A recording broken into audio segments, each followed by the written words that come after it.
미니멀 유목민 미니멀리스트 여행작가 박작가입니다. 이번 주에 도전했던 1일 1영상을 맞추려다 보니까 도저히 시간이 나질 않아서 카메라 대신에 아이폰으로 영상을 찍어서 올리도록 하겠습니다. 외국어를 공부하는 방법을 공유해달라는 분들이 많이 계셔가지고요. 유학 한번 안 가고 교포로 오해받는 저의 외국어 공부법을 말씀드려보겠습니다. 참고로 저는 한국어 다음으로 일본어를 잘하고요. 뉴스나 시대극, 예능, 다큐멘터리를 봤을 때 99.5%는 알아듣는 것 같아요. 영화를 한 편을 보면 못 알아듣는 단어가 적게는 아예 없을 때도 있고 많게는 5개에서 한 10개 정도 되는데, 제가 이 숫자를 왜 기억을 하냐면은 모르는 단어가 나면 그때그때 메모를 해서 외우려고 노력을 하기 때문에 기억을 하고 있습니다. 저는 일본에 유학을 간 적도 없고 어릴 때 산 적도 없습니다. 지금 아내가 일본 사람이긴 하지만 만나기 전부터 이미 일본어를 할 줄 알았어요. 아내와 둘이서 외화, 그러니까 일본어로 자막이 달린 외국 영화를 보면은 둘이서 자막이 읽는 속도가 거의 비슷하다고 보시면 됩니다. 그러니까 듣기와 읽기에 전혀 문제가 없다는 얘기라고 보시면 되겠죠. 한국에는 일본어를 하실 줄 아는 분들이 정말 많이 계시죠. 그 중에는 일본어로 밥을 먹고 사시는 분들, 선생님, 교수님, 가이드님 등등 그런 상급자들 사이에서 미니멀 유목민의 위치는 어디냐? 제가 생각했을 때 저는 1%다. 상위 1%다. 장문이라던가 문법 이런 거에 대해서는 1% 이하라고 보면 될 것 같아요. 그 1% 이하에는 일본 사람도 포함이라고 보시면 될 것 같습니다. 저는 지금과 같은 일본어를 하기 전까지 한국에서 공부를 했고요. 중학교까지만 졸업을 했기 때문에 전공도 아니고 학원을 다닌 적도 있지만 독학으로 공부를 많이 했습니다. 보통 한 번 공부를 맘잡고 하면 하루 12시간에서 15시간씩 엉덩이를 붙이고 공부를 했고요. 어디서 지원을 받아서 하기는 어려운 환경이라 가지고 아르바이트를 해서 돈을 모은다. 그러면 알바와 공부를 병행한다기보다는 알바를 해서 내가 공부할 수 있는 시간을 마련해서 그 시간은 공부만 하고 인간관계는 최대한 자제하는 그런 생활을 보냈습니다. 공부를 해서 내가 어느 정도 말을 알아들을 때까지 저는 입을 열지 않았어요. 왜냐면 쪽팔려서. 외국어를 해보신 분은 아시겠지만 자신감을 가지고 당당하게 얘기할 수 있는 사람 많지 않습니다. 쪽팔려서 이야기를 못하고, 특히 한국 사람들이 많은 데서는 외국어를 하는 게 더 쪽팔리죠. 이런 거는 저처럼 솔직해졌으면 좋겠어요. 사실은 솔직하죠? 네, 저는 말이 터지기 전까지 말을 일부러 하지 않았어요. 쪽팔려서. 그리고 어느 정도 말을 알아듣기 시작했을 때부터는 말을 하기 시작했습니다. 외국어 공부 서적을 보면은 뭐 자신감 이런 얘기를 많이 하는데, 저는 자신감은 전혀 없었고, 제가 말이 터지는 순간부터 자신감이 붙어서 그때부터 언어가 쫙쫙 늘어났다. 그렇게 보시면 되겠습니다. 외국어를 잘하려면 굉장히 많은 요소들이 있어야 되지만, 제가 정말 말씀드리고 싶은 거는 2가지입니다. 아니다, 3가지입니다. 하나는 궁뎅이 오래 붙이기. 그런데 이 얘기를 들으려고 오신 건 아니잖아요. 2번째는 음률이다. 지금은 일본어가 얘기 때문에 말씀을 드려보면은 한국어 음률. 자, 지금부터 여기까지. 자, 이마까라. 여기까지. 고꼬마대. 이런 음률 일본에 없습니다. 영어도 이런 음률이 없잖아요. This is, my name is 이런 음률이 없잖아요. 일본어도 당연히 이런 음률이 없는데, 제가 말을 알아듣기 시작한 다음부터 한국 사람이 쓰는 일본어를 들으면 이런 음률이 엄청나게 많이 간섭이 되어 있어요. 한글로는 도저히 적을 수 없는 발음들도 있긴 한데, 그것보다는 저는 음률을 빼는 게 조금 더 외국어를 증진시키는 데 도움이 된다라고 생각을 하거든요. 제가 예전에 일본에서 가이드를 할 때 한국인 가이드가 일본어로 일본인 기사님과 하는 이야기를 들을 일이 많았거든요. 이렇다고 보시면 돼요. 제가 한번 흉내를 내보겠습니다.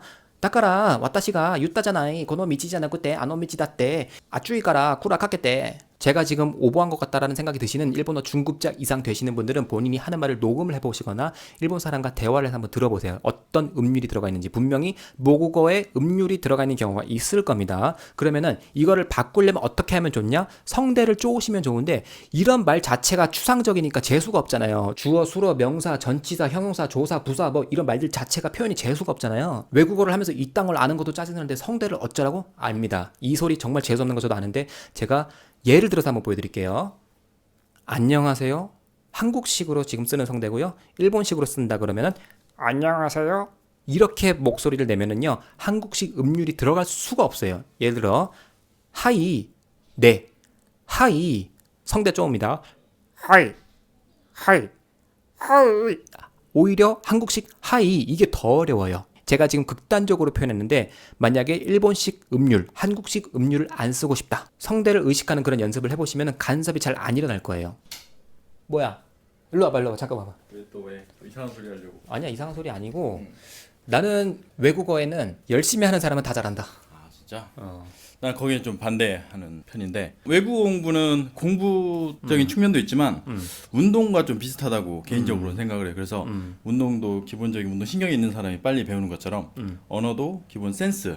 한국말을 잘하는 사람이 외국어를 잘할 확률도 높죠. 센스 문제가 언어에 상당한 영향을 끼친다. 타고나는 부분이 있다. 물론 노래어도 이걸 커버할 수 있지만 센스 있는 사람이 열심히 한 그 시간을 보통 사람이 노력만으로 그 시간을 따라잡을 수는 없다. 보통 외국말 할 때 실패를 하잖아요. 오늘부터 할 거야 해서 한 번에 쭉 하는 사람은 그런 사람이 있나? 드물죠. 드물죠.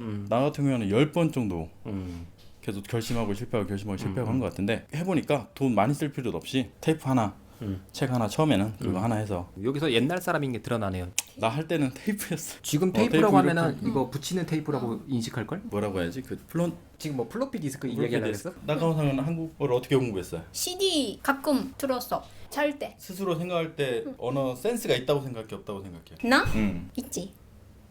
둘 다 가. 둘 다 가. 지금 저와 목표 지점이 다른 두 사람이어서 이야기가 끊겼는데요. 여러분들이 지금 원하시는 답은 그거 아니잖아요. 잘 하려면은 음률에 신경 써라. 한국 사람이 얼마나 민감한 음률을 가지고 있냐면은 이게 표준어인지 경상도 억양인지 여러분들 귀가 얼마나 예민한지 한번 테스트를 해볼게요. 오늘 언제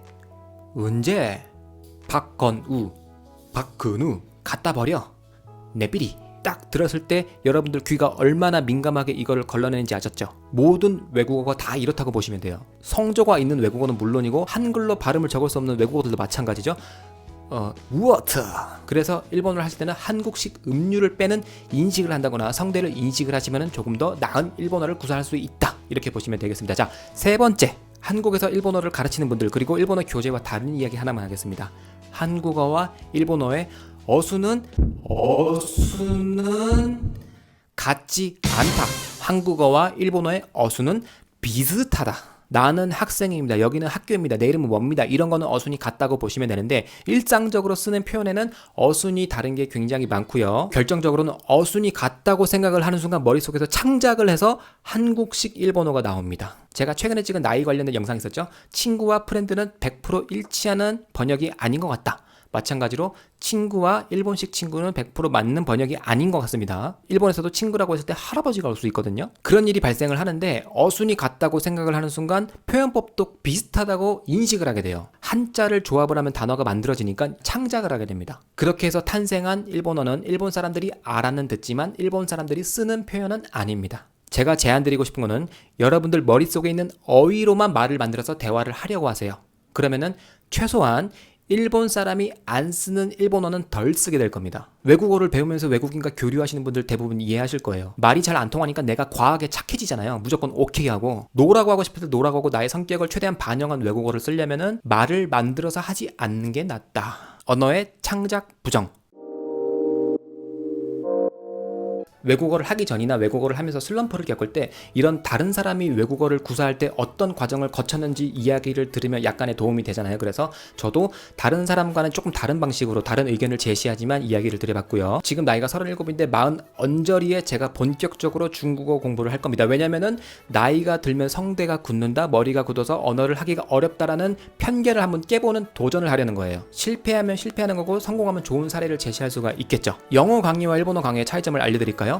영어를 정말 잘하시는 분들은 원어민과 대화하는 영상이 굉장히 많아요. 그런데 일본어는 일본인과 대화하는 일본어 고수의 영상을 보시기가 어려울 겁니다. 배우는 사람들의 영상을 볼 수가 있어요. 그런데 칠판 앞에 서거나 이렇게 화면 앞에 서서 일본어를 강의하시는 분이 원어민과 대화하는 영상을 찾아보기가 굉장히 어려울 거예요. 다른 언어도 당연히 마찬가지지만 일본어는 원어민처럼 말하기가 정말 어려운 언어 중에 하나라고 생각을 합니다.